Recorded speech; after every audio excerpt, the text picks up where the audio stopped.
Hello, I'm Margaret Robinson, the Assistant Director of the Office of Interdisciplinary Programs at the University of Oklahoma Health Sciences Center in the Office of the Vice Provost for Academic Affairs and Faculty Development.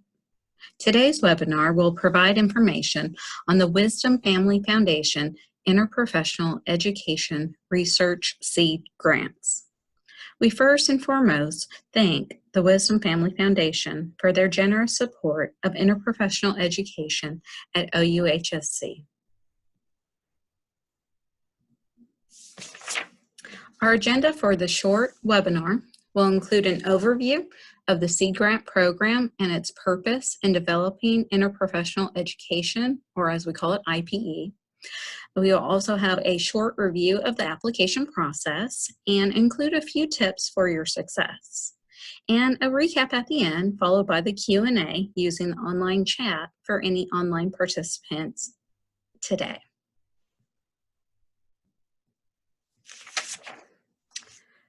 The Interprofessional Educators and Practitioners Association, referred to as IEPA for short, is an open invitation group of faculty, staff, and students from across the University of Oklahoma committed to engagement and promotion of campus-wide interdisciplinary and interprofessional programs. Interdisciplinary interprofessional education, here referred to as IDIPE, occurs when two or more professions learn about, from, and with each other. To this end, we follow accreditation standards and follow the standards set by the Interprofessional Education Collaborative known as IPEC. They have set forth the national standard for IPE programming through their IPEC competencies. The purpose of the Seed Grant is to develop new and innovative curricular projects. The goal is to engage the campus in developing high-quality, pilot-tested educational offerings that can be adopted and sustained for future IPE programming while following the IPEC competencies. We know many on campus have ideas on how to create interprofessional opportunities. The Seed Grant is intended to assist with moving those ideas from ideas into sustainable projects.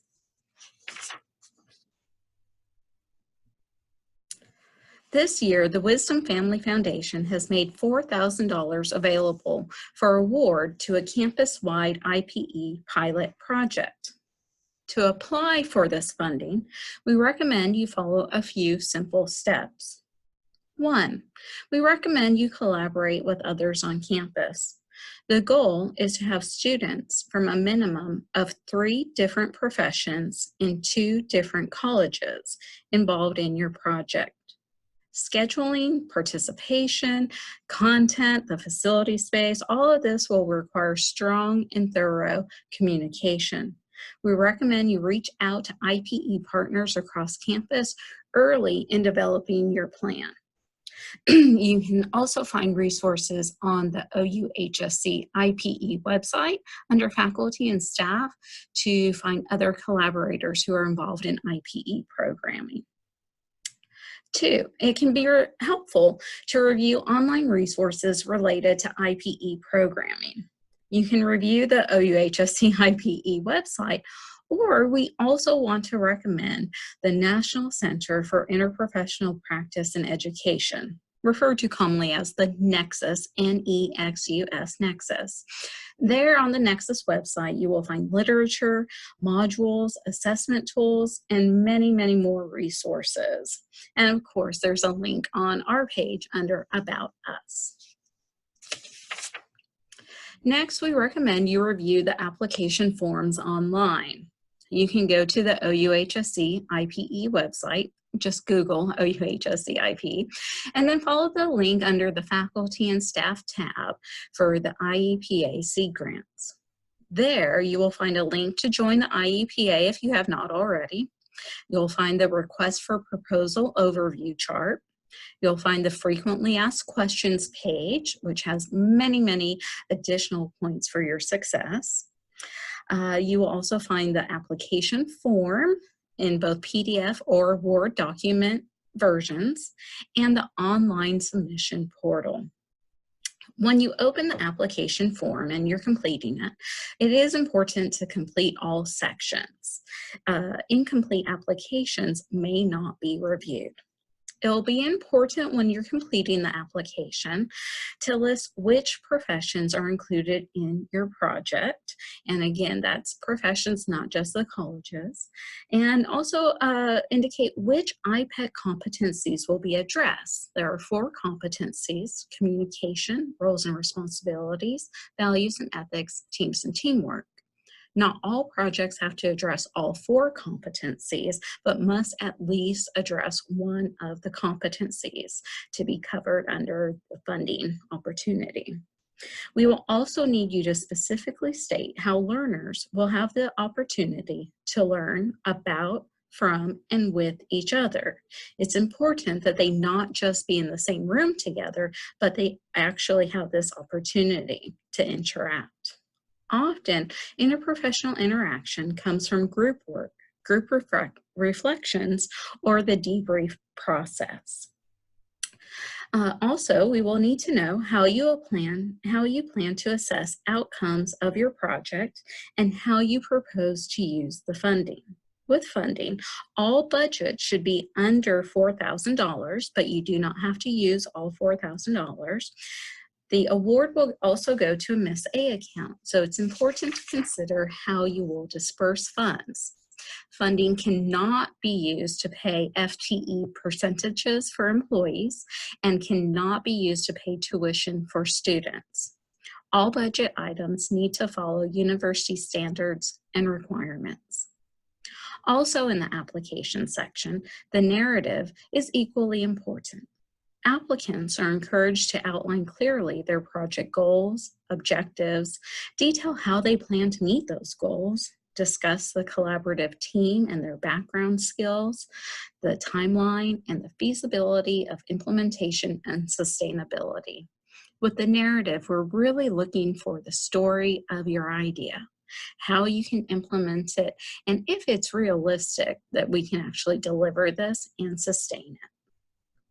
If you have any questions at all about the online form, the instructions, or you just need assistance, please contact our office. We are here to help. There is a link to our email and our phone number is listed on the website. Applications will be submitted online by March 15th. When you go to the website, there's a link for the application submission portal. There you will fill out your information and upload a copy of your application. An early review can be completed in February. So if you're working on your application but want someone to take a look at it, send it over to us in February and we can give a little feedback and guidance. And then of course it must be finalized and submitted by March 15th. Following that March 15th deadline, our committee will review using the scoring rubric and vote to decide where to award funding. Our intention is to have all awards sent out no later than May 15th. Applicants who are not selected to receive the Wisdom Family Foundation Seed Grant may still be eligible to request funding. We will have additional funds available later in the semester through the Office of Interdisciplinary Programs Proposals for Collaboration process. A link to that collaboration process can also be found on the OUHSC IEPA website. We'd like to offer a few tips for successful application. One, again, we want to say collaborate early. We indicated this on the previous slide and want to reiterate it now. Successful applications in the past have included strong and clear collaboration between multiple campus partners. And remember, you must have at least 3 professions from 2 colleges. As a reminder, a profession is generally a different degree field, not just a different specialty area in the same field of study. So example, in the College of Allied Health, we would want perhaps audiology and physical therapy to partner with another college, such as dentistry or pharmacy, so that we have multiple professions included. Next, consider sustainability. Since our intent is to expand campus-wide IPE programming, the pilot project should be repeatable and perhaps expanded to additional learners in the future. The test pilot group could be a small group. It could just be a few learners involved in the pilot, but the intent is to expand and deliver to additional learners in the future if the pilot project is successful. Next, project should be learner focused. This should be both at the point of collaboration and in delivery of the pilot project.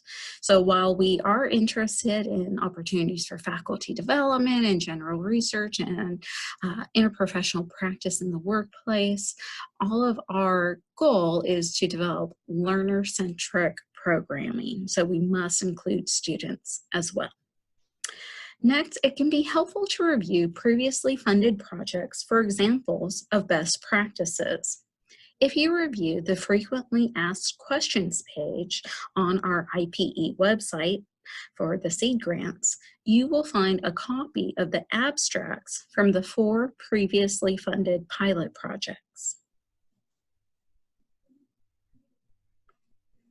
To recap, before we review any online questions using the Zoom Q&A function, the Wisdom Family Foundation Sea Grant application is now accepting applications. Application forms are available on the OUHSC IPE website under the Faculty Staff tab. We recommend applicants review the frequently asked questions page as they prepare their application. Any additional questions can be sent to our Office of Interdisciplinary Programs. This includes any early review request. And one last reminder, applications are due by March 15th. I will now pause and check for the Q&A in the online chat before we wrap up.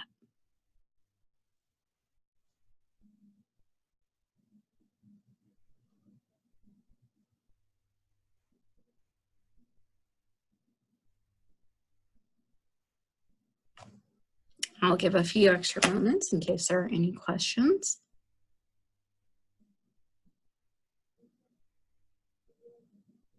I will leave you with my contact information on the PowerPoint that should be showing. You have my department email address, ouhsc-ipe@ouhsc.edu.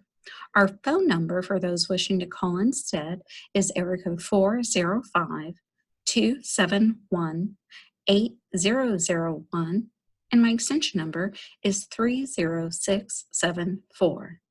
We look forward to your application. We want to thank you for your time to review this short overview webinar, and thank you for supporting interprofessional education at the University of Oklahoma. We look forward to getting your application. Thank you.